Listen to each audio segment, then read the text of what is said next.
mandatory, and unfortunately, it's a part of the business. You can't have 15 players on the roster, so therefore you have to cut down to 12 in order for the 12 that's on the team to get paid on June 1st. It's one of those situations where the rookies and some middle of the road vets are coming in a bad situation because they won't even have an opportunity to fight for a job. A team either got to believe in a rookie or a middle of the road vet to put them on the team, or come tomorrow, which I believe is the 26th, a lot of players are going to be cut without even having an opportunity to try out. And unfortunately, it's just the nature of the business. Now, as far as the force majeure, I think with the league, they're trying to end this, how you say, they're trying to decide if they're going to have a season. And if they're not going to have a season, and like I told you before, at this point, I'm saying it's going to be tough to have a 34-game season with a playoff, with them beginning right now. So I already know that schedule is going to have to be adjusted. Some games are going to have to go away. So even on the flip side of that, what's the pay now? Is it the full pay? Is it prorated to the point that they're playing? As well as what's the new playoff format is going to be? It's going to be a lot of tough decisions that's going to have to be made. And the toughest one of all, which I'm pretty sad about, is coming tomorrow, where you're going to see a lot of players that are going to be cut from teams, not getting an opportunity to show their skills, and I'm sure they've been working out. Then from there, unless this league come back, I can't see the league or any of the teams playing the players their full salary. So they're going to have to come up with something, whether that's prorated, if that's a percentage, which once you get into a percentage is different for everyone. It's going to be some big decisions got to be made. And I can't wait to see what's going to happen and stuff. So it's going to be interesting. Yeah, it's definitely going to be interesting. I'm just wondering if they're just going to slide over, what they're doing on the men's side with the force majeure and, 25% pay cut. Because the men make millions of dollars and we make thousands. Exactly. And so, it's got to be something that's really got to be worked out, that out of fairness. Anybody want to elaborate on that, Tameka? I want to say one more thing before not to cut you off, but it's interesting because I would believe if the women are playing, there's no way you're going to take a 25% cut. And the reason I say a 25% cut, that's a large amount, considering like what you said, Adrienne, the women are not making millions. And at the same time, I still look at it like I said last week. Anybody that's going back out there to play, they're putting their lives in jeopardy. So 25%, that's a lot. As far as I'm concerned, they need to pay them all their money because once again, I said, while they're out there playing, everybody want all the sports back and they're out there playing, fans or no fans, but everybody else is in the comfort of their own home. So I know it won't be 25%. That would be way too large of a pay cut for the WNBA. Absolutely. PT. Question for you, PT. From the standpoint of the players that get cut, or are waived prior to even having an opportunity to make a team, do you see maybe teams being able to bring those players back into the fold after the season starts somehow, and then trying to kind of give them an opportunity, or it just is what it is right now? What do you think about that? Que sera. I'm just saying, once that payroll start, and that's the business of it. Once that payroll start, in order for this is why they got to get down. They have to get down in order for the payroll to be correct to 12. The thing that can happen, that if I'm one of the players that's released, the good thing about it is if another team wants you, hey, they can pick you up and put you on their roster, so they still have an opportunity to make a team if another team feel that they get better their team. And you still have a lot of young teams out there that could use some of the talent that I know will be getting cut, especially if it's some of the veteran players that get cut. There's some young teams that could use some veteran experience. But as far as bringing them back, I can't see it because the payroll done started.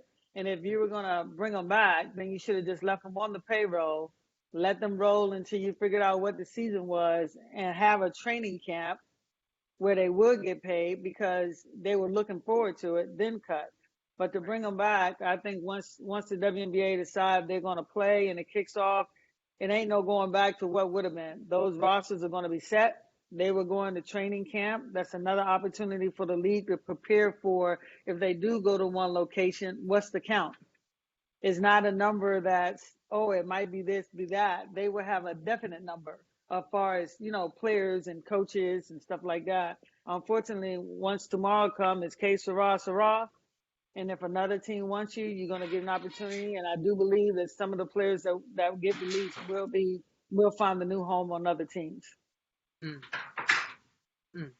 Wow. Absolutely. Ladies, make sure you mute your phones. Since you're on the block, Tameka, always wanting to come from a player's perspective. The WNBA and this is from ESPN, says that after the business element goes into it and the logistics and everything like that, the league could possibly opt to open in one site and then eventually transition to its team home arenas. This will, of course, they'll of course compete without fans in the audience. I would say like the Vegas Summer League, kind of like that setup where all of the teams are in one city for the season. What would you say to something like that happening? How could something like that work? I mean, I'm sure they can, from a logistics standpoint, could make it work as far as just having the space to do something like that. But it's so many variables that are going to go into, you bringing all the teams into one area, and then how do you make that work with families and testing, and are you testing these players daily? And I think no sports organization wants to be the first to have one player test positive coming back, and then what are going to be the ramifications of that? So it's just a lot of variables that are going to go into you doing this. And I think, with the NBA kind of saying that they were going to try to do something in at the Disney Worldwide of Sports, and I think people are just trying to see how this is all who's going to be the first to get this ball rolling, and then what are the ramifications going to be from that, and then kind of play it by ear after that. But I think it's just so many variables that go into it that you may not want to be the first, to come up with all of these things to try to get it done, and then have a player or it's an organization be kind of plagued with having players test positive for this coronavirus, and then what? Then you kind of set this whole thing back.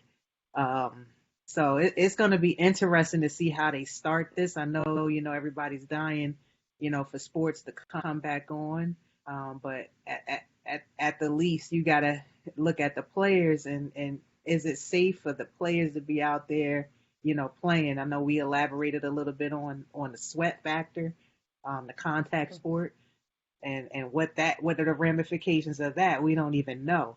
So it's just going to be interesting to see how this all plays out. Yeah, absolutely. I agree with you on that. I know that that Penny has some things that she probably wants to say about it, but it is an issue. It's something that's going to be brought to the table, whether they're going to do it or not.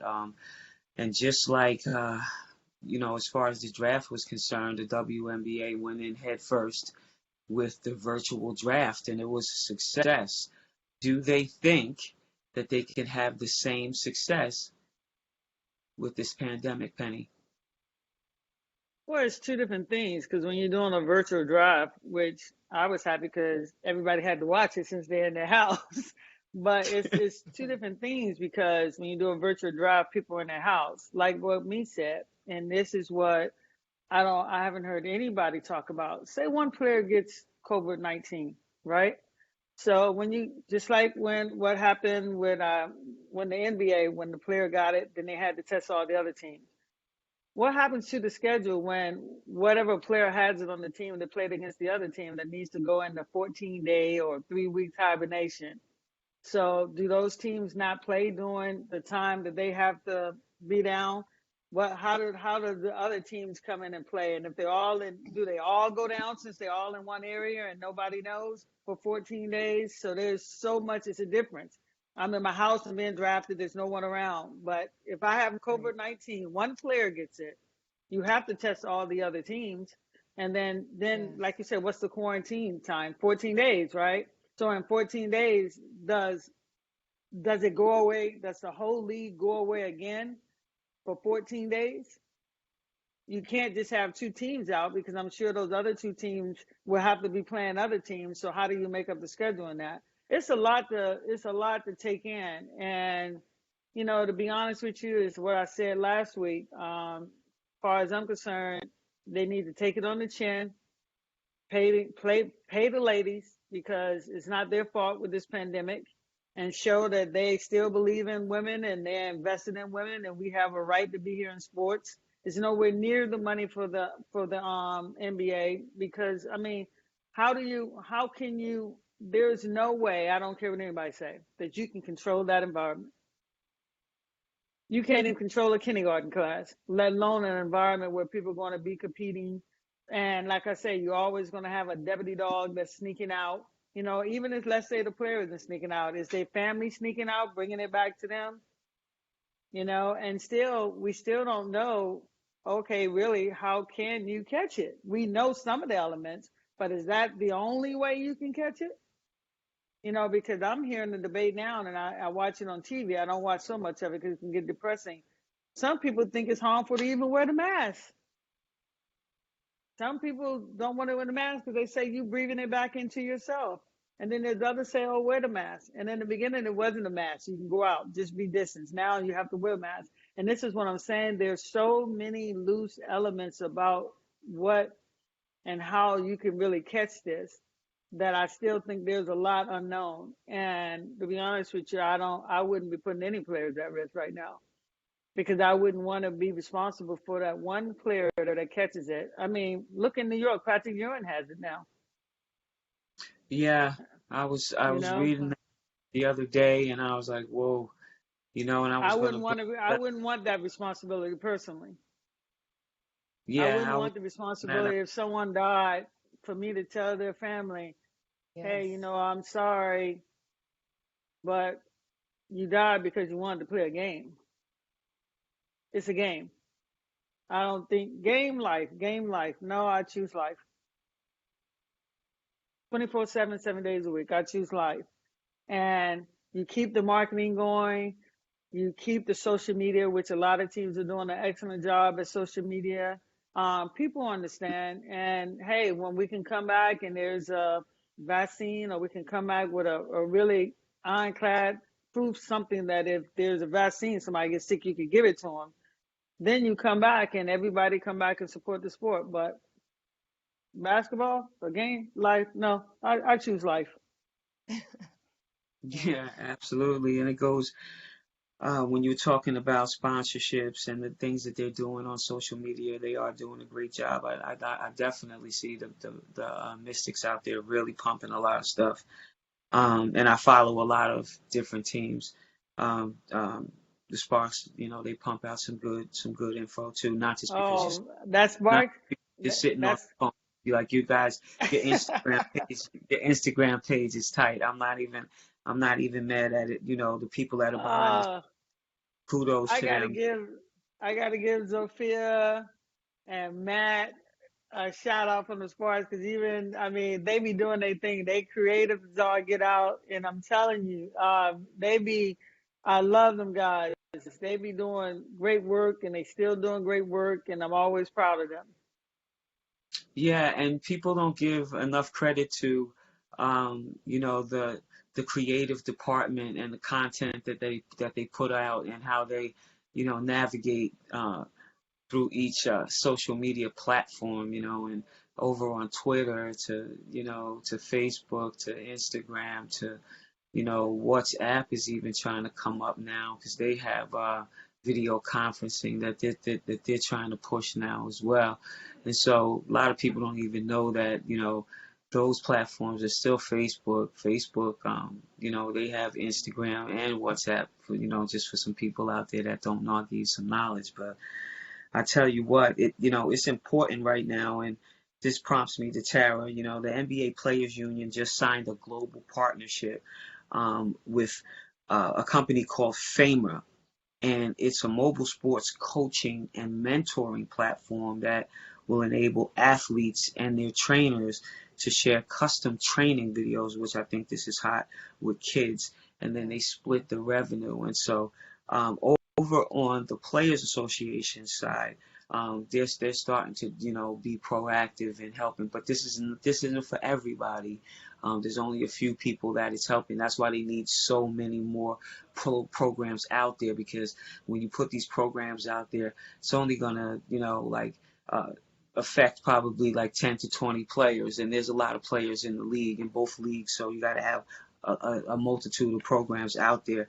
Tara, talk about how important it is for the plan of actions like these to the growth of the WNBA. Let's just push the NBA to the side, where they would set it up, because there's gonna be some unemployment out there, and they really need to show these kids some ways that they can generate some revenue on the other side. I just want to say that I think any merge that is going to support anything virtually right now is a good move, even after COVID, because we will get through this. There's just situations where there's uncertainty sometimes with, like Penny was talking about, the scheduling and different things can pop up. So I think that anything virtual and any merge that will allow people to still enjoy the sport, still be proactive in the sport, it will just be a good move. And I just want to go back a little bit on what Penny said about with paying the women, the reducing of what their pay is, and how this. I feel that if they do, I just want to just say this: if they do go back, because a lot of these women, they have families. This is their income. This is how they survive through this pandemic, and no one's paying them to get through it like other stimulus programs. I feel that there should be a COVID, a COVID fund for people who contract this while they're playing. If they must return, and that's a decision, that there should be a protocol put in place that they get a certain amount of funding to carry them through when they have to social distance and when they can't play anymore, also with their family. But getting back to the merging of this company, I looked up this company, and I think it's amazing. I think it's amazing for so many different reasons, even though it's starting out on a small scale, that with the players, we were talking about their mental state last week and how depressing this can be, or how they retract in their normal routines. An athlete has to go. They're designed to move. Like, that's, you guys know this. So when you're stationary, it's like, what am I doing? So when I read a little bit on the company, I thought it was awesome, because this is a way that athletes can still feel like they're in the game, right? You guys know, as athletes, that's the mentality. You got to be in the game, got to have your head right, got to have your body right. So I think that this feeds not only to the physical part, but also to the human connection, because being separated from your coaches now, a lot of these athletes, and you guys know, your coach is, that's your person that you look up to. That's your person that you kind of come to feed you what you need to perform high. And so the pressure is there with athletes to always perform high. So how are you now performing when you're at home? And then as far as it opening up employment opportunities, I think it's great, because when I went to the site, you can apply to be a coach, and obviously there's revenue that you can make. And I just think that, number one, it's going to keep people safe, right? Because they don't have to go to a facility to learn, coaching techniques and to even follow them and work out. But number two, it provides a source of income, even though it's supplemented and it may not be much. It may not be much, it's something. So I just think that overall growth, this is what I love about COVID. I don't love COVID, but I love that it's just an opportunity. It's an opposition, but the opportunities that lie on the other side of it, you can kind of set your own tone with that. So I just think that, it will invoke, once again, human connection, which we really need in this time. I look forward to my little brunch with you ladies. I feel like I'm going to a restaurant. I feel like I'm going, like my daughter said, Mom, why are you doing your hair? I said, I'm going to brunch, Maya. But we have to have these we have to have these mental things that make us still feel like there's some sort of a normalcy out there for us. I think it's awesome for the children. I think it's awesome for players, and I just think it's a wonderful business move. And I just pray that it grows into something else, or they add to it and people adopt it. And another thing I looked at was it feeds the coaching aspect. It feeds, still human connection, even though it's virtual. And then it just, once again, when COVID goes away, this is still a component. When people have vacations, when they still can use this resource for their children or athletes to be trained. But I still think, like I mentioned last week, there still should be something put in place for the mental component. I think it would be awesome for them to also have life coaches. Hello. Seriously, to really train the mental component to it. So I just think that it's so important to body, mind, and spirit. I mean, that's not a cliche for a reason. It's really the truth. When you feed the mind, the body is going to follow. If you don't feed the mind, the body will only follow to the capability that it's trained to do so. So if you train in the mind to grow through these situations and to still say, my head could be in the game, I'm happy, I'm excited, I'm not anxious, we're going to return whenever this happens, but I'm going to get me together while we have all of this free time. I think it's awesome. And I think the company's awesome after I researched it a little bit. But they do need that mental component because it's just coaching techniques at this point from what I read. And Tara, if they bring the WNBA back or the NBA back, I'm going to tell you right now, they need about 20 to 25 of you. Because I really mean that, because the mind is something. Because, okay, if you're not winning, people are going to be like, they stress with their family or this situation, and you're asking someone to stay in. And that's the one thing, like I say, COVID, not happy with the situation and everything around it, but it's putting it's shining an even bigger spotlight on that you do need life coaches. You do need people around to have conversations about this. Where before they go, oh yeah, if you need them, we'll send you one. No, to be honest with you, every team should have one on staff, not just for COVID-19, just for anything going on in your life. Because I know for a fact it's a difference in me talking to my friend who's going to agree with me all the time, or even if they disagree sometimes, versus a voice that's just objective and can bring other skill sets and make you use other senses. It needs to become a part of the game now, because Meek, Adrienne, we all know competing in the WNBA or any professional level, it's high intensity.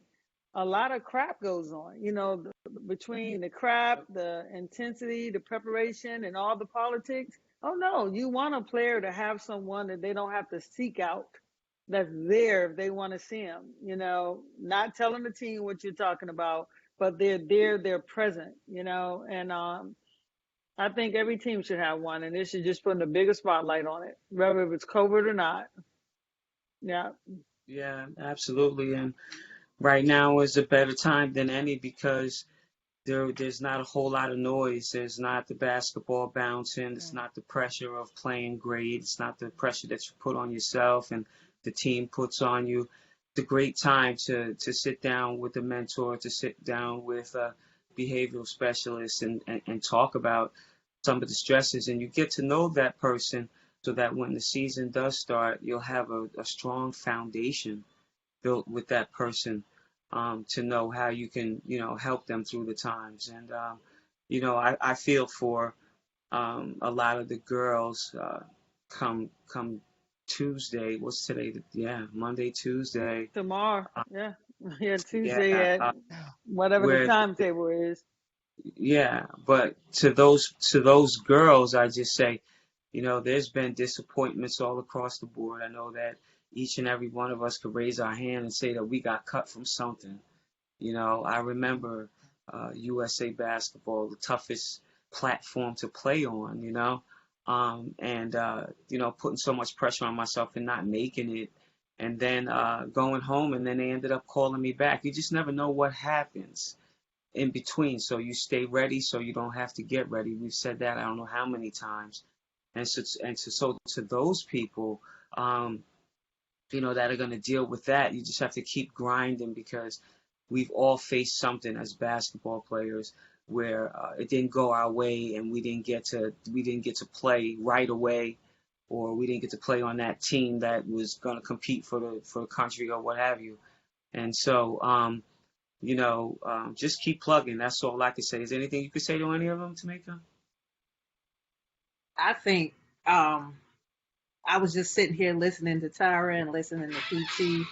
And, I was thinking about, even in my career, how beneficial it would have been to sit down and talk to somebody about the mental side of the game. I didn't do that until probably 3 years before retirement, trying to deal with transitioning and things like that. But if I had somebody, that I could speak with, and I didn't even, to be honest with you, I didn't even seek it out. I didn't even, it wasn't even a thought until, I almost was retired. So it would have been, and you thinking about now what these players are dealing with now, it would really have been really beneficial, to have somebody on staff like PT said right now, and to be having, virtual calls with the players while they're dealing with some of these things that they're going through now.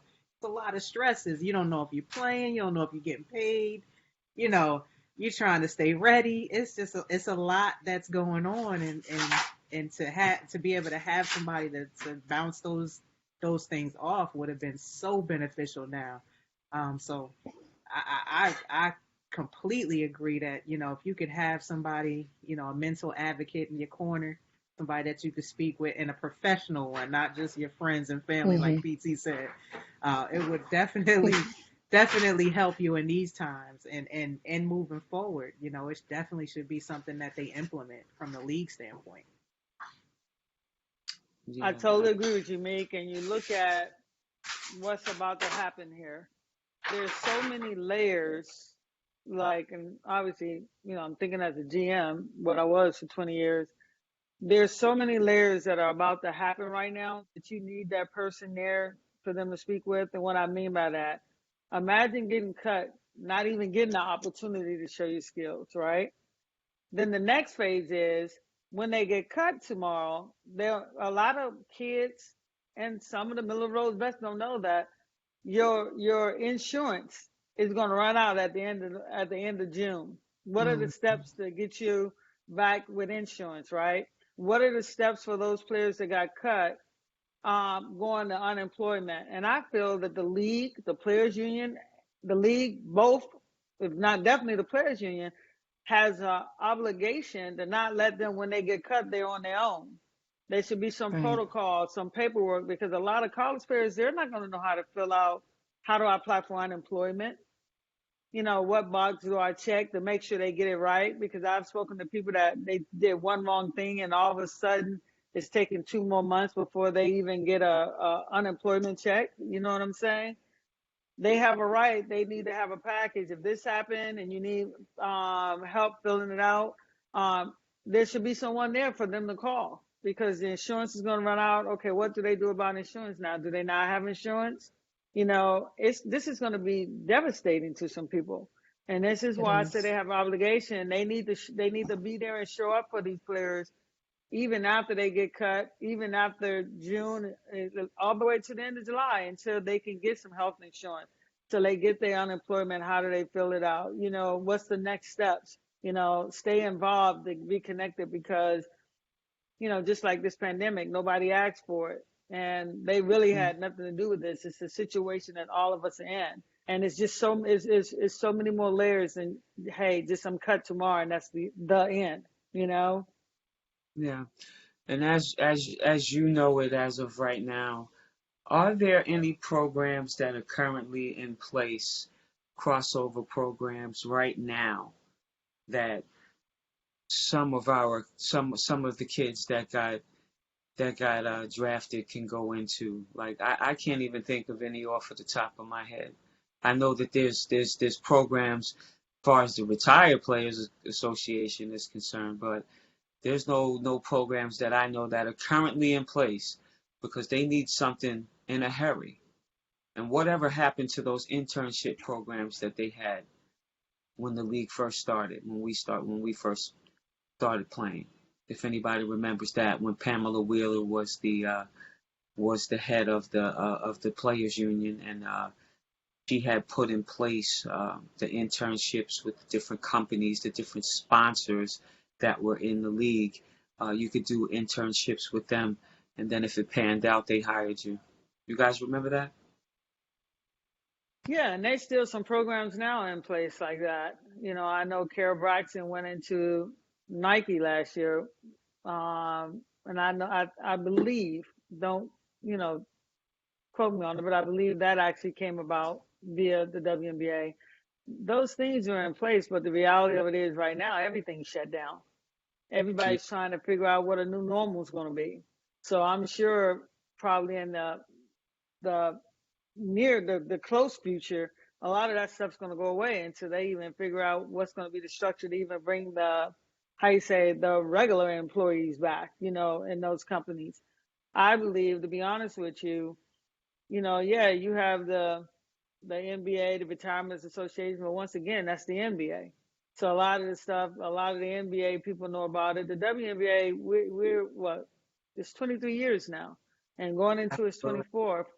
We need to build our own platform, and it'll start out slow just with the WNBA, but it has to get rolling, because guess what? Even if you started 50 years from now, it still has to get rolling. So why not start the ball rolling now, where there is a different board that sits right there with the players union or past players that played on there to give advice? Because yeah, you have all these people that are in it now, but you also need the history of what was and what is and what should be. I think you need more than just those current player voices, because you still need someone to know the history of it, how it evolved, and what's best for the whole league. And it's going to get to a point where, don't get me wrong, I say this, that we have to find a way as WNBA players to maximize our talent, maximize our players' branding, that they can earn money while they're playing on and off the court. I'm gonna look forward, and I hope I don't. I'm making a joke about this, but I hope I'm able to be alive and see it. That when, if something happened like this again, that WNBA players will be able to, the WNBA will be able to help its own by giving them jobs, help their own. We have to get ex WNBA players to sit on the board, ex WNBA players and current players to get in those executive positions where we can hand a WNBA player a job.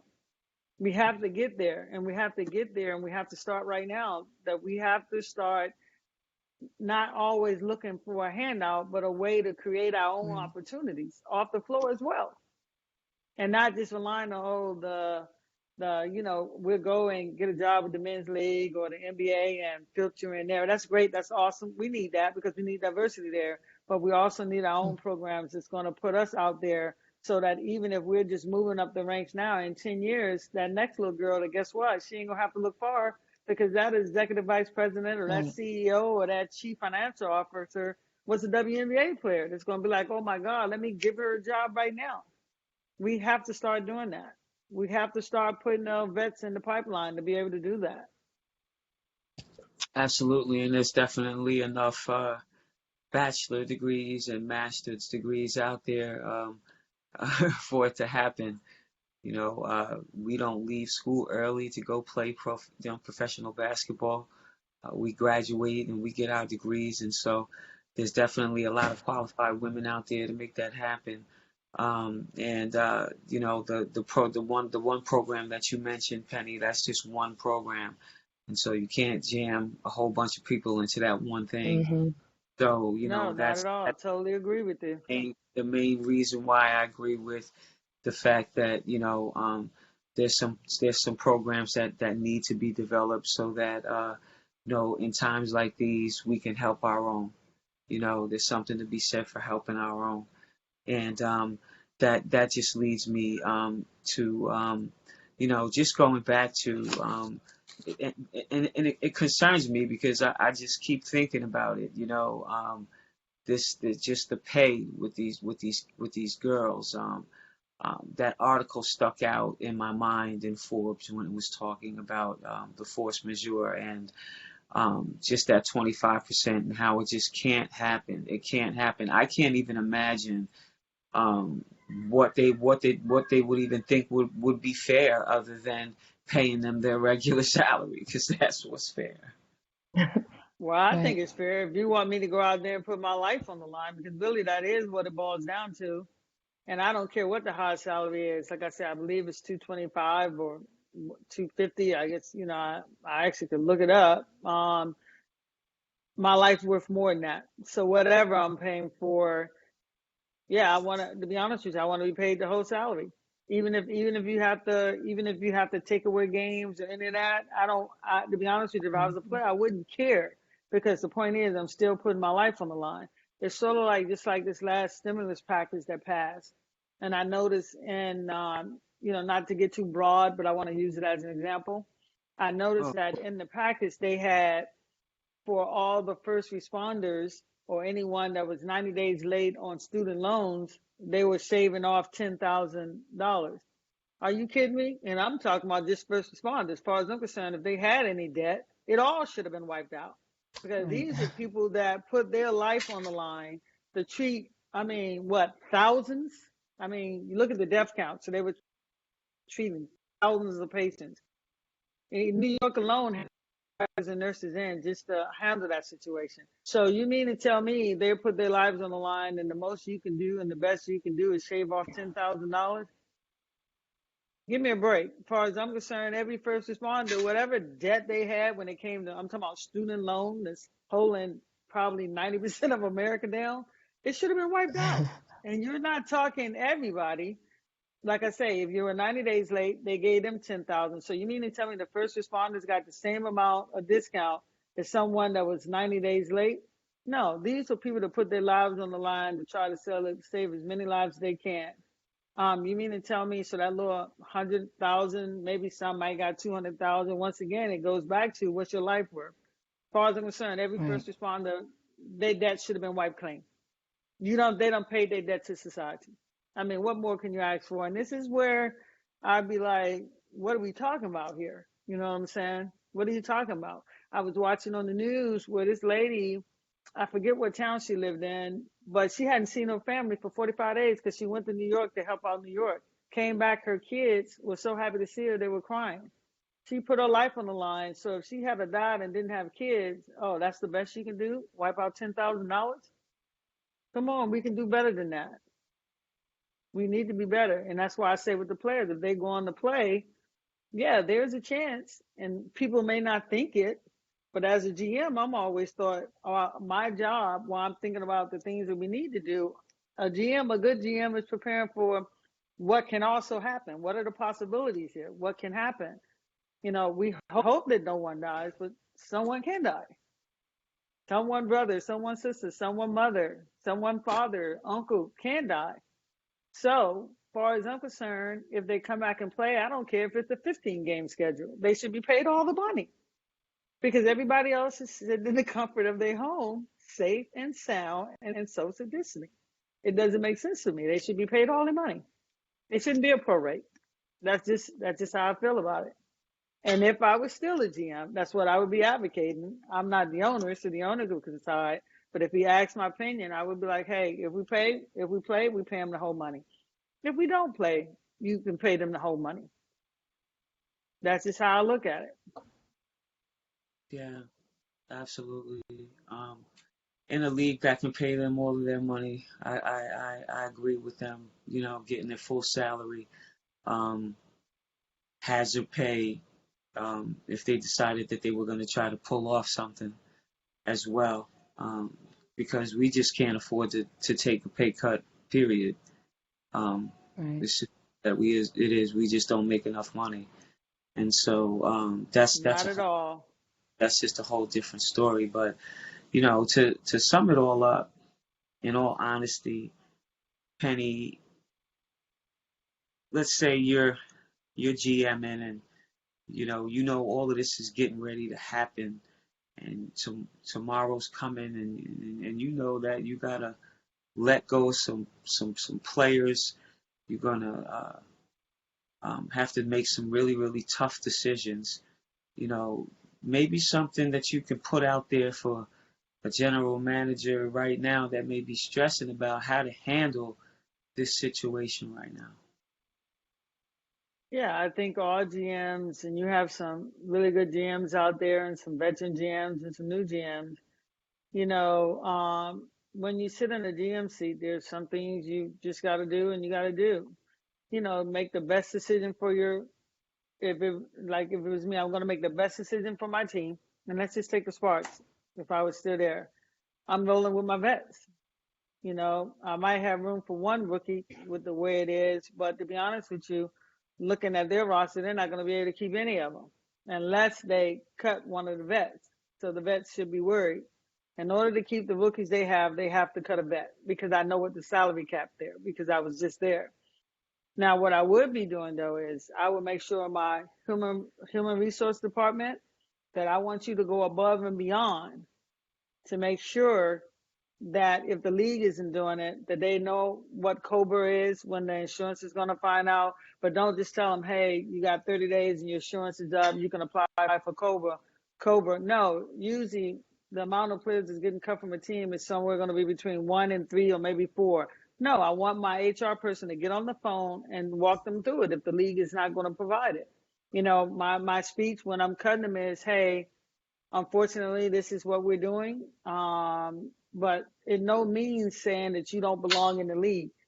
It's bad timing. But I would encourage you to come back. Becky Hammond was cut. Look where she's at right now. There were a lot of players that got cut. Jessica Breland, that's on Phoenix team. She took her 2-3 years to make it. Then she became a star in Atlanta. Now she's on Phoenix team. So to the GMs out there, I think a lot of GMs already know we have to do what we have to do. But I would say to the GMs, because it is a pandemic and uncertain time, I would encourage every GM to go that extra mile to make sure that all those players that were cut understand how to reapply for insurance. If you need help with unemployment, if the league don't provide it, we're going to help you through that. I will require that of my HR department. And Meek, I played with Meek, and Meek experienced me as a GM. I truly believe, I know, and my players would say this too, I always went the extra mile for my players. And I would definitely go the extra mile here because it's needed and it's warranted. So that would be my advice to the GMs. I know you got a tough job to do, but go the extra mile to make sure that those players that you're cut understand and have, just the circumstances. But we want to give you every resource so you can be successful, not just with this basketball, but in this life and during this pandemic where you can get yourself set up. That would be my advice to the GMs. Yeah, absolutely. And Tara, I know that you deal with a lot of families and different issues. Usually when families deal with a loss, especially with unemployment, what are some of the things that they go through, and maybe some tips that you can help some of the players with right now? Well, I just want to piggyback off of one thing that Penny said. The pandemic is not an excuse, but it really will be helpful when making these cuts because it won't directly point to the player themselves. A lot of players are raised to think, keep your head in the game, knock it off, shake it off. They're never allowed to truly feel things, and then coaches say, hey, you can take out the frustration when you get on the field. But right now, no. Once again, it's preparing them to have coping skills. But since this is abrupt, the only thing, because that is where the lack is, it's just the coping skills. That is where the lack is. And this is why the transition is so hard for players and influencers when whatever their game is in life, when it stops, because they've never been able to see along the way or learn how to cope that this will stop one day. They just train their brains to think like, I'm super at this and this is it. This is not it. So we're seeing now with COVID. So with families who, any loss, the loss, it can be either attached to you individually or it could be attached to a situation. So even when a person, I coach parents who've lost children. I mean, how could you do that? I'm a mother, so I can't even say what the formula is. We just get through it the best way that we can. But a lot of them want to take on, if I only did this with her, if I only did this with him, that responsibility. A loss is not the responsibility if you could not control it. So I think talking to people, on that aspect, that this is not something that has to do with your performance. This has something to do with a government who kind of didn't set us up for success because they knew something was here and they didn't share it quick enough to stop this in its tracks, and it's grown into this. So when the cuts come, once again, that's how I would advise, is just to focus on the circumstances, not make it personal. Like, this is not about you. This is about what we have going on. But like Penny said, you're a great athlete. Just because you're being cut from the team does not mean that you're cut off from us. And that's how I would approach it, to where they would feel that there's still a support system within the team for them, so that when that transition, it's not just like boom, it's like, okay, I got cut, but they're still guiding me. HR is giving me things to do. Okay, they've given me information. Okay, I have support here. So you see, it just starts to die down a little bit instead of abrupt. Like when someone dies, you can't bring them back. You know what I mean? It's the hardest people to really work with, to be honest with you. But it's still a loss. So I would just encourage people to not take this personal. That's the bottom line. Not take it personal, and then just for the institutions and the managers to set them up for success with coping skills. Because once again, a lot of them don't even have the skill, even as adults, because they had to shake it off and deal with it in a game. Well, now the game is gone. So where are they getting their stuff off at? There's no game anymore for them. So they have to learn to get their stuff off in other games in life, once again, which goes back to what we said. They must have avenues, exposure to avenues that can create revenue outside of just playing the game.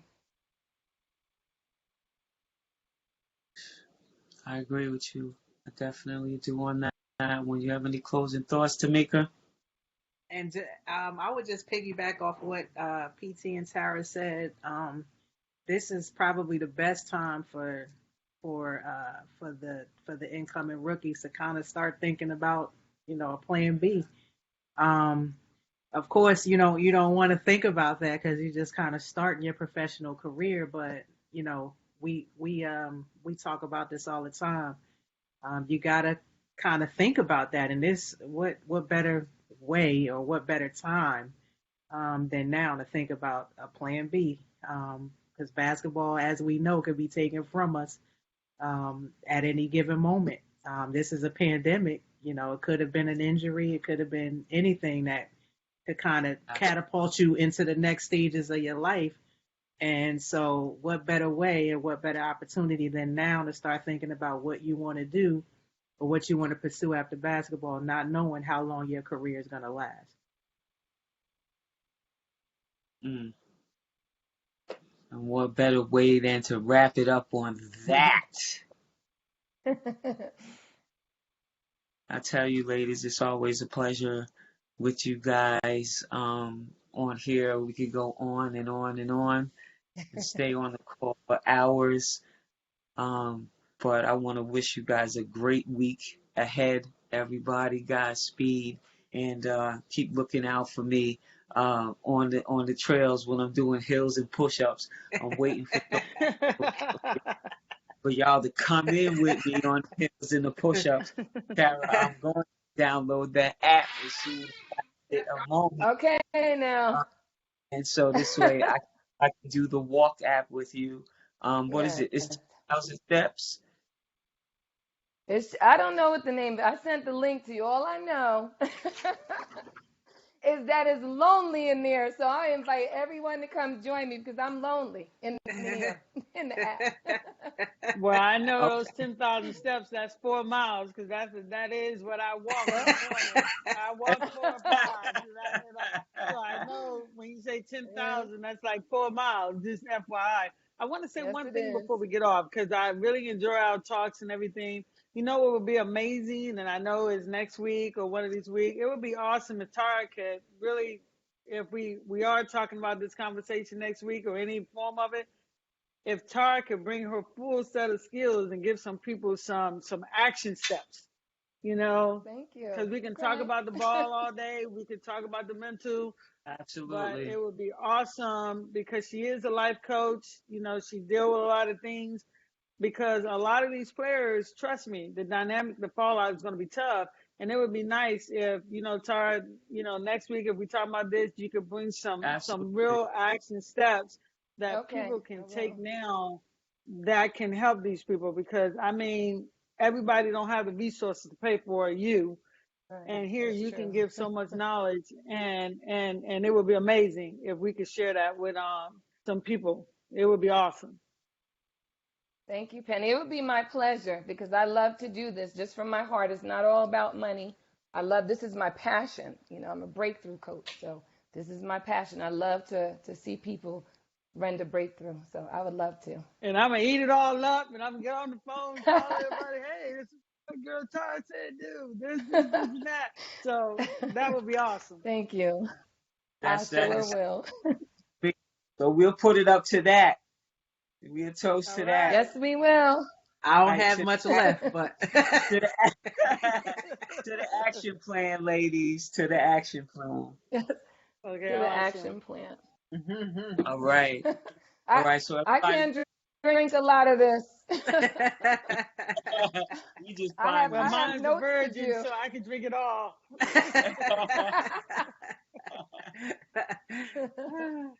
All right, everybody. I Hey, will love catch you guys, man. you.